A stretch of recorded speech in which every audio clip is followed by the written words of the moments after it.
Assalamualaikum dan salam sejahtera. Yang dihormati Dr. Sarah Saharudin selaku pensyarah bagi subjek pengantar pengurusan.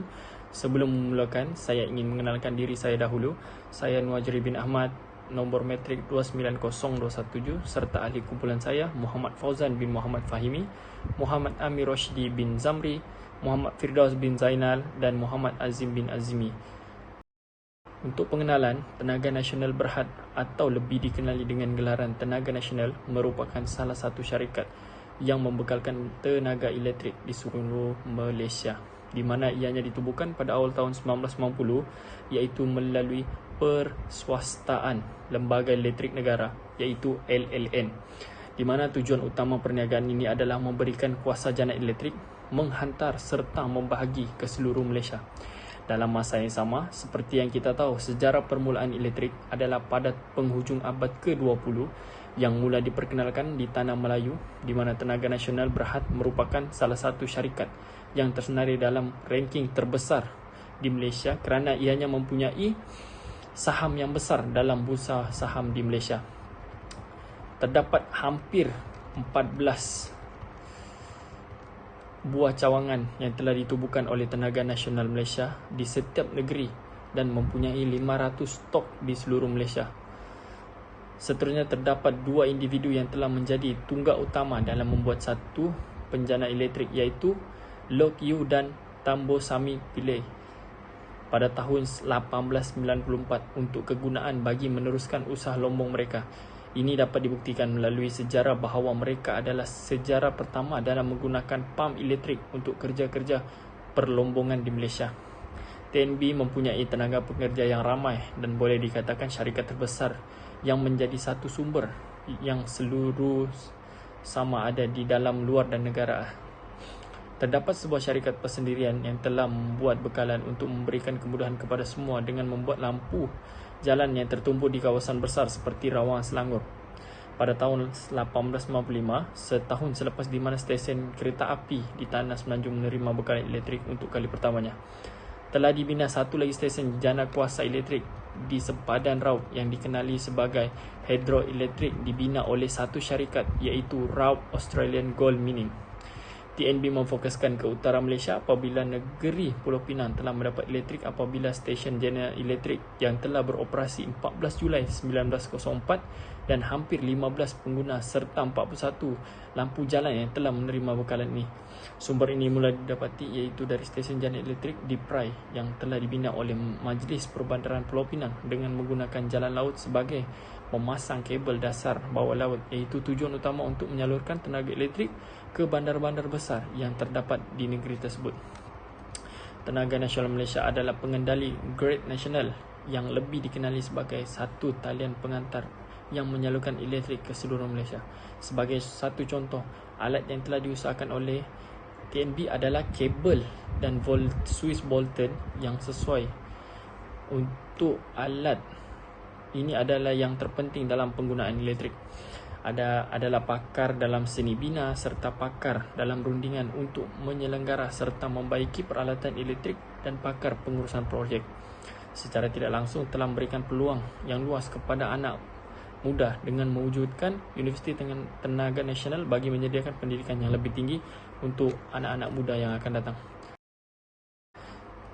Seterusnya adalah VC, di mana VC TNB adalah menjadi jawatan berprestij, berteraskan kecemerlangan, perniagaan dan perkhidmatan dan menjadi antara syarikat berprestij di Malaysia dan di mata dunia. Seterusnya adalah misi, di mana misi TNB adalah kami beriltizam untuk mencapai kecemerlangan dalam produk dan perkhidmatan. Sekian dari saya, terima kasih. Saya teruskan dengan sahabat saya yang seterusnya. Assalamualaikum dan salam sejahtera. Saya Muhammad Fauzan bin Muhammad Fahimi, nombor metrik 290160. Okey, hari ini saya akan membentangkan berkaitan dengan produk syarikat TNB. Yang pertama, penjanaan elektrik. Tenaga Nasional Berhad berperanan untuk menjana, menghantar dan menyalurkan tenaga elektrik ke seluruh Malaysia. Yang kedua, bekalan elektrik. Pelanggan TNB disambungkan dengan kuasa daripada loji hidroelektrik dan haba melalui sistem rangkaian yang terdiri daripada talian penghantaran, pencawang dan talian agihan. Servis syarikat TMB Rimaco adalah pakar utiliti utama Malaysia. Perkhidmatan yang ditawarkan ialah pembaikan, penyelenggaraan peralatan industri yang berkaitan dengan sistem tenaga elektrik. TMB di bawah bahagian Energy Ventures adalah anak syarikat milik penuh Tenaga Nasional Berhad. TMB, perniagaan teras kami ialah membekalkan arang batu dan bahan api kepada penjanaan TMB dan pengeluar tenaga bebas yang bekerja dengan kami. TMB Energy Service Sdn Bhd ialah anak syarikat milik penuh TMB yang mengkhusus dalam penyediaan, penyelesaian dan perkhidmatan tenaga hijau untuk pembangunan, perundingan, operasi dan penyelenggaraan.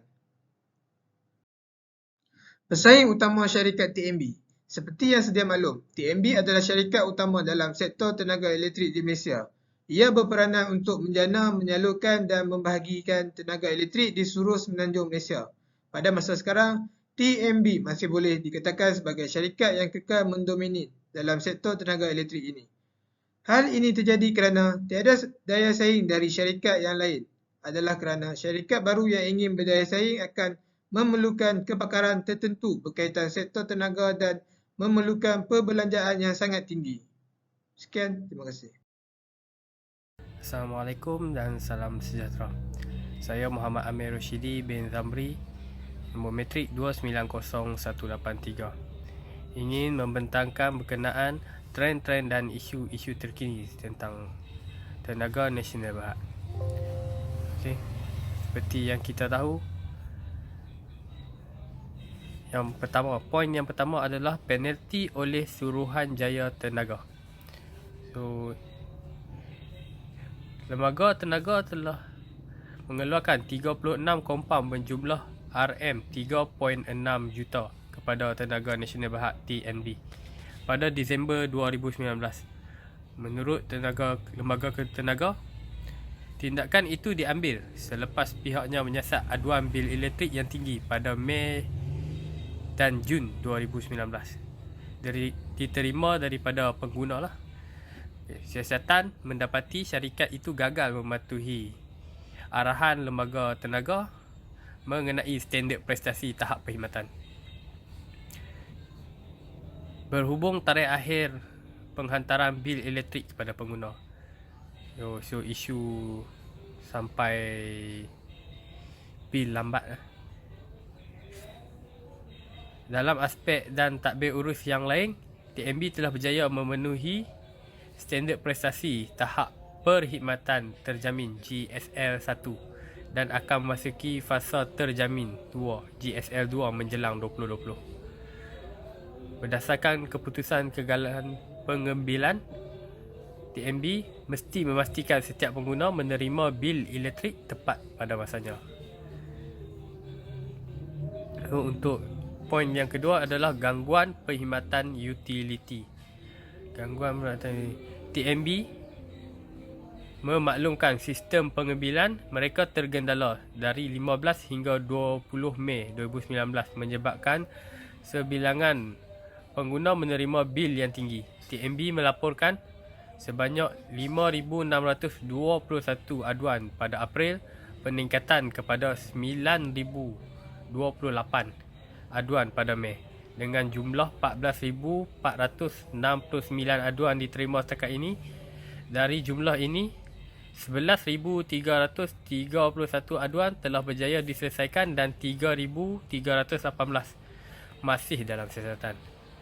TMB telah didenda oleh Suruhanjaya Tenaga selepas mendapati bersalah atas pelbagai kesalahan dan pelanggaran dalam penyediaan perkhidmatan utiliti kepada pengguna. Siasatan awal mendapati adalah menyalahi undang-undang untuk TNB gagal mematuhi standard prestasi perkhidmatan yang ditetapkan kementerian ketika menyediakan perkhidmatan elektrik. Untuk poin yang ketiga iaitu platform Coinzel. Okey, untuk poin yang ketiga, Kementerian Tenaga dan Kementerian Teknologi Hijau dan Air menafikan pada 16 Mac 2018 bahawa mereka dikaitkan dengan atau dalam apa-apa cara disambungkan ke platform mata wang kripto yang dipanggil Coinzer. Mereka juga berkata penggunaan nama mereka dalam kertas putih dan laman web Coinzer adalah mengelirukan kerana tiada pihak yang membenarkan atau menyokong mereka. Menurut kenyataan mereka, KETTHA dan TNB juga ingin memaklumkan bahawa nama dan logo mereka tidak boleh digunakan tanpa kelulusan sewajarnya daripada mana-mana pihak. Ketiga, dan Bank Negara Malaysia BNM telah menyatakan bahawa mereka tidak membenarkan atau menyokong platform mata wang kripto. Sekian, terima kasih. Assalamualaikum dan selamat sejahtera. Saya Muhammad Fidaw bin Zainal, nombor metrik 290411.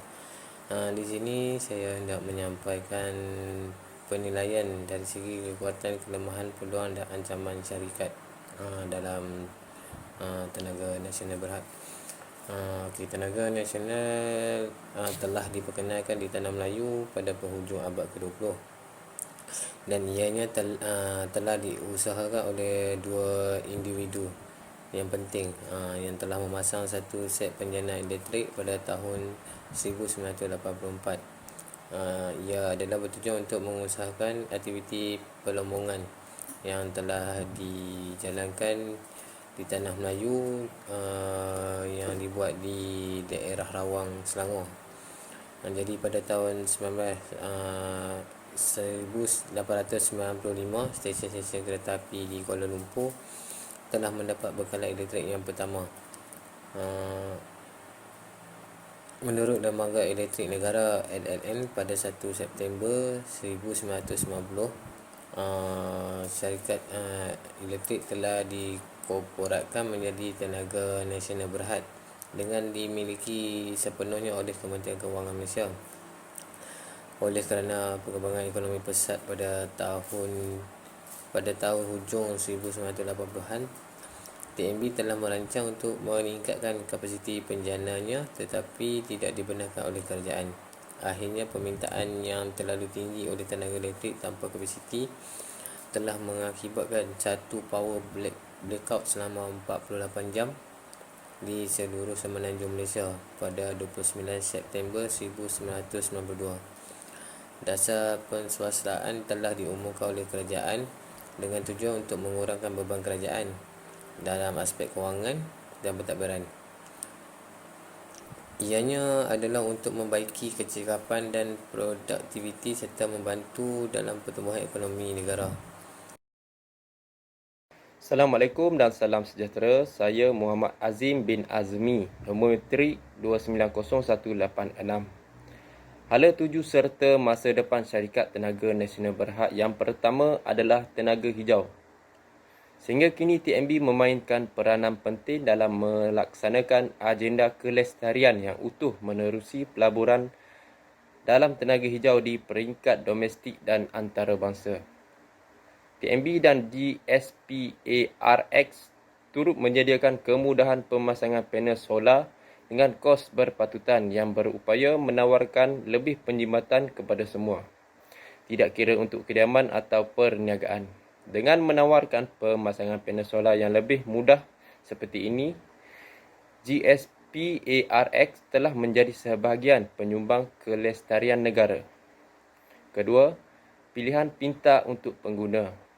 TNB turut menawarkan manfaat kepada pelanggan TNB menerusi program meter pintar, iaitu pelanggan boleh menguruskan penggunaan tenaga dengan lebih cekap sekaligus mengurangkan bil elektrik dan jejak karbon. Bukan itu saja, TNB juga memperkenalkan rumah sifar tenaga berintegrasikan RE dan teknologi cekap tenaga di Cyberjaya untuk menggerakkan kediaman pintar. Ketiga, tenaga mesra alam. TNB juga komited dalam meminimumkan impak negatif terhadap alam sekitar menerusi pelaksanaan pembangunan lestari seperti loji jana kuasa bertenaga arang batu ultra supercritical di stesen jana kuasa Tuanku Muhriz Negeri Sembilan. Keempat, flora dan fauna terjaga. Seiring dengan objektif melestarikan alam sekitar, syarikat utiliti nasional itu turut melaksanakan program untuk memelihara serta memulihara flora dan fauna di negara ini. Kelima, komuniti cekap tenaga. TNB terus komited meningkatkan kecekapan kos tenaga di semua ibu negeri di seluruh Semenanjung. Antara inisiatif yang dilaksanakan ialah penggantian lampu jenis tekanan tinggi natrium ke diode pemancar cahaya atau LED. Setakat ini, sebanyak 326,053 lampu berjaya dipasang. Keenam, Hari Tenaga Dunia TNB. Selain membantu menerangi rumah dan tempat kerja, menyalurkan tenaga kepada kilang dan industri, TNB juga telah memberi kembali kepada negara menerusi sokongan dan sumbangan besarnya kepada masyarakat, antara lain menawarkan pelbagai peluang pekerjaan, pelaburan dan dalam pendidikan seperti penyediaan beasiswa dan bantuan kewangan kepada pelajar.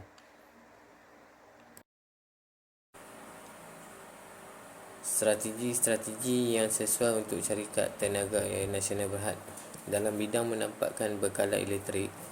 Malaysia kini telah disenaraikan di tempat keempat di peringkat global dan kos bagi perniagaan untuk mendapatkan sumbangan elektrik di negara hanya 26% berbanding purata 625% di Asia dan Pasifik. Pencapaian tersebut melambangkan usaha transformasi tenaga nasional berhad yang berterusan apabila ia sentiasa berusaha untuk meningkatkan perkhidmatan kepada pelanggan dalam negara, seperti mana dalam slogan mereka, lebih baik lebih cerah. Slogan yang mereka buat itu sejajar dengan moto yang mereka buat, iaitu pelanggan sentiasa diutamakan, dengan menyaksikan tenaga nasional berhad mengambil langkah evolusi untuk menggunakan pendekatan yang berteraskan nilai untuk menyediakan perkhidmatan yang cemerlang yang seiring dengan perubahan inovatif yang pesat dalam industri negara. Selain itu, TNB telah melaksanakan beberapa strategi untuk memenuhi keperluan pelanggan dengan menggunakan teknologi dalam bidang dan pelbagai bentuk untuk memenuhi keperluan pelanggan. Contohnya seperti menggunakan saluran pembayaran seperti di kaunter dan pos laju dan kedai sebenarnya. Selain itu juga, TNB telah membuat satu sistem kemudahan ePay debit langsung, perbankan internet serta kios pembayaran dan JomPay. Belas strategi ini bertujuan untuk meningkatkan amalan perniagaan TNB ke arah pembangunan yang lebih mantap dalam rantaian nilai daripada penjanaan kepada penghantaran dan pengedaran serta perkhidmatan kepada pelanggan. Sekian, terima kasih.